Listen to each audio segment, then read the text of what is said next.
क्या छिपाना चाहते हैं यहाँ पर? आप क्या छिपाना चाहते हैं? आप मुझे धक्का दे रहे हैं सर। चंदा चोरी हुआ है, करोड़ों रुपए चोरी कर ले गए, ये लोग सामने नहीं आ रहे हैं। दोस्तों, मोदी सरकार आई थी ये कहकर कि ना खाऊंगा और ना ही खाने दूंगा, लेकिन हो उलट रहा है। हो ये रहा है कि खाऊंगा भी और डकार भी नहीं लूंगा। जी हाँ, मोदी सरकार के सत्ता में आने के बाद पिछले 12 सालों में जिस तरह के कारनामे हुए और जिस तरह के कामों की वजह से मोदी सरकार चर्चा में आ रही है, वो अब जाकर 10-12 साल के बाद वो दिखाई दे रहा है। पिछले शुरुआती कुछ सालों में मोदी सरकार मानो इस तरह से अवतरित हुई थी कि ब्रह्मांड में सब कुछ बदल देने की ताकत प्रधानमंत्री मोदी में है और बीजेपी की ये सरकार नए भारत को जन्म दे रही है। कुछ अंधभक्त तो ये भी कह रहे थे कि हमारा देश ही 2014 के बाद से आजाद हुआ है। तो ये हुआ इस देश के उन अंधभक्तों के लिए कि उनकी आंखों के सामने से भगवान राम के दान की गई रकम, भगवान राम को अर्पित किए गए सोने चांदी के तमाम आभूषण या पादुकाएं सिरे से साफ हो गईं। किसी को पता भी नहीं चला। जो राम मंदिर हिंदुओं की आस्था का केंद्र बना, जो बीजेपी की राजनीति का सबसे मूल मंत्र बना, जिसको लेकर देश में न जाने कितने द्वंद्व हुए, न जाने कितने दंगे फसाद हुए, उसमें लोगों ने अपनी आत्मा के साथ मिलकर वो दान दिया। लोगों ने अपनी श्रद्धा और अपनी हैसियत के मुताबिक उससे बढ़ चढ़ कर दान दिया। उस पैसे को डकार गए और जिन्होंने डकारा वो अब कैमरे के सामने आ नहीं रहे।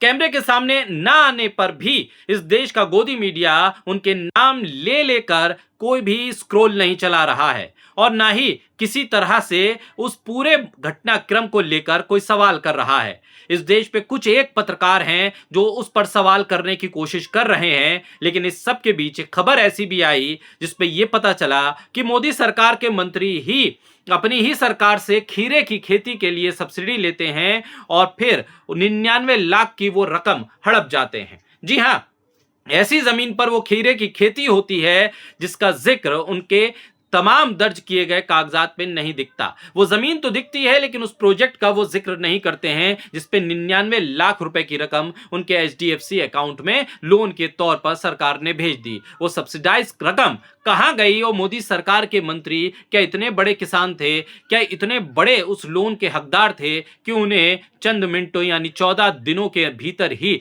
सब कुछ दे दिया गया? जी हां, ये दो खबरें ऐसी हैं जिसने इस देश के भीतर बीजेपी सरकार का वो मंत्र कि ना खाऊंगा ना खाने दूंगा उसकी धज्जियां उड़ा दी हैं। बीजेपी जो लगातार करप्शन को लेकर कांग्रेस को घेरती आई थी, अब उसे खुद नहीं सूझ रहा है कि वो बचने का रास्ता कहां से देखे। उसे खुद नहीं पता चल रहा है कि इस बंदरबाट में किसको क्या मिला। सवाल यह है कि बिना FIR के SIT ने जांच शुरू कर दी राम मंदिर में चंदा घोटाले की और फिर एक एक कर कर कहा जा रहा है कि कुछ रकम हाथ आई है, कुछ लोग इस पे धर दबोचे गए हैं। लेकिन मामला ये है कि क्या छोटी मछलियों को रास्ते से साफ करके आप बड़ी मछलियों को बचने का रास्ता दे रहे हैं? बिना FIR के SIT अगर कोई काम कर रही है तो उसका मतलब क्या है, उसका मकसद क्या है? क्या इससे राम भक्तों के साथ की गई धोखाधड़ी सही साबित हो जाएगी? क्या राम भक्तों को न्याय मिल पाएगा? आप राम मंदिर के नाम पर, राम के नाम पर अब तक कांग्रेस, समाजवादी पार्टी और विपक्ष की तमाम पार्टियों को कोसते रहे, लेकिन जब खुद सत्ता में आए तो राम के नाम पर पहले तो अयोध्या की जमीनों का बंदरबाट हुआ और फिर उन जमीनों के बंदरबाट में लाखों करोड़ों वारे न्यारे करने के बाद चंदे की रकम में भी आपने हड़पना शुरू कर दिया और उस पर सवाल उठाने वाले पर ही सवाल आप उठाने लगे। मामला सिर्फ अयोध्या तक सीमित नहीं है, मामले में तो मध्य प्रदेश के मुख्यमंत्री तक एक जमीन घोटाला मामले में मध्य प्रदेश में भी गिरफ्त में आ रहे हैं। मामला सिर्फ ये नहीं है, मामला ये भी है शंकराचार्य अभिमुक्तेश्वरानंद बीजेपी और RSS को नकली हिंदू करार दे रहे हैं।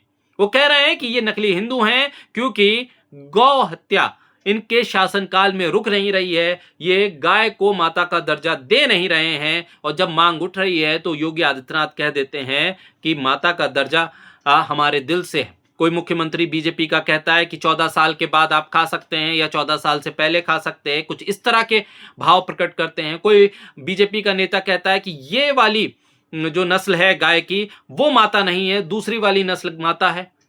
एक मुख्यमंत्री कहता है कि जो खाना है खाओ, अपने घरों में खाओ, बाहर मत खाओ, और फिर हिंदुत्व का सर्टिफिकेट लेकर बीजेपी और बीजेपी से जुड़े हुए संगठन पूरे देश में घूम रहे हैं। न सिर्फ हिंदुत्व बल्कि इस देश की सबसे बड़ी आबादी के बाद जो दूसरा नाम आता है मुसलमान, उसको डराने धमकाने, उसकी मस्जिदों को टारगेट करने, उसके टिफिन को खगोलने, उसकी फ्रिज को खोलने तक पर ये आमादा हो जाते हैं और गाय के नाम पर न जाने कितनी लिंचिंग हो जाती है।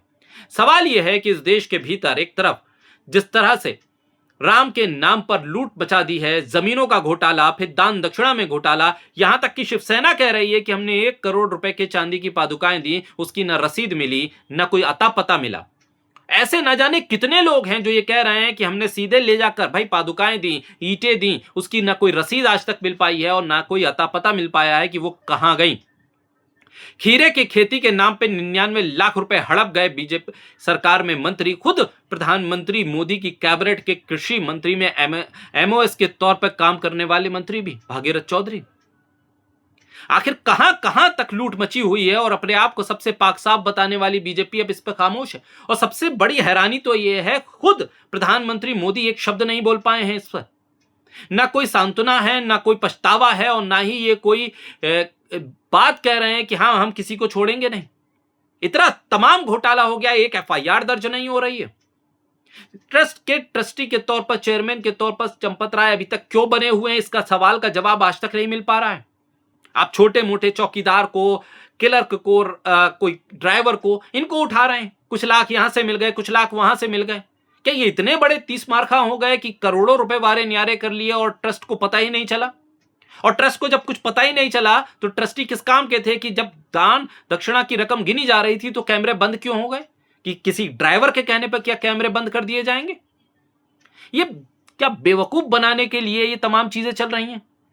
अब थोड़ा सा और इंतजार कर लेते हैं भाई, एसआईटी ने क्या फाइंडिंग दी है वो शायद सार्वजनिक की जानी चाहिए, और नहीं की जाएंगी तो ये और एक बड़ा धोखा होगा, एक और बहुत बड़ी मरीचिका होगी कि आपको कुछ और दिखाया जा रहा है और अंदर खाने कुछ और हो रहा है। कहा जा रहा है कि उत्तर प्रदेश में तो भाई न जाने कितनी एसआईटी बनी और आज तक रिपोर्ट की फाइंडिंग नहीं आई है। हो क्या रहा है, हो क्या रहा है, ये ट्रस्ट किस तरह से चल रहा है? और एक पत्रकार टीवी 9 के विपिन चौबे जो वहां पहुंच रहे हैं ट्रस्ट के बिल्डिंग में, तो उन्हें धक्के मार के निकाल दिया जा रहा है। यह स्थिति इस देश के भीतर बीजेपी के शासन में बन रही है। जो बीजेपी कहती थी ना खाऊंगा ना खाने दूंगा, प्रधानमंत्री मोदी की तस्वीरें हैं, तो अब ये हो क्या रहा है? कौन खा रहा है, कौन डकार नहीं ले रहा, इसका अता पता भी तो सामने आना चाहिए। स्थिति क्यों ऐसी खराब हो रही है? क्योंकि आप इस देश के असली विमर्श को छोड़ते चले जा रहे हैं। रोजगार, शिक्षा, देश का विकास, आपसी सौहार्द, उस पर आप बात नहीं करेंगे। इससे ध्यान भटकाने के लिए नए नए एजेंडे सामने लाएंगे। अब एक दो चीजों पर नजर रखने की जरूरत है। एसआईटी की फाइंडिंग क्या है? असली मछलियां, असली बड़ी मछलियां कब्जे में आएंगी या नहीं आएंगी, या सिर्फ ये आई वॉश हो रहा है? और तीसरा, इस पूरे मुद्दे से ध्यान भटकाने के लिए नया मुद्दा क्या लाकर खड़ा किया जाएगा, इस पर भी आप लोग जरा गौर कीजिएगा, क्योंकि स्थिति हाथ से निकलती जा रही है।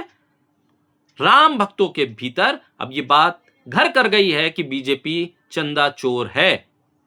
कहा जा रहा है कि भाई इलेक्शन आपने चोरी कर लिया ईवीएम के जरिए, आपने इलेक्शन कमीशन पूरा चोरी कर लिया, आपने वोटर लिस्ट चोरी कर ली, आपने तमाम चीजों पे हटकंडे अपनाए, लेकिन आपने राम मंदिर को नहीं छोड़ा और वहां ये तमाम चीजें हो गई। प्रधानमंत्री तो ड्रोन से भी तमाम चीजों पे नजर रखते थे, ऐसा कहा गया कई बार, लेकिन गया ये क्या हुआ कि सीसीटीवी बंद हो गए राम मंदिर में चंदा कलेक्शन जब रकम गिनी जा रही है। बहुत बड़ा बवाल है। खीरे में जो जिस सरकार के मंत्री 99 लाख रुपए हजम कर जाएं, तो आप समझिए ये खाएंगे और डकार भी नहीं लेंगे।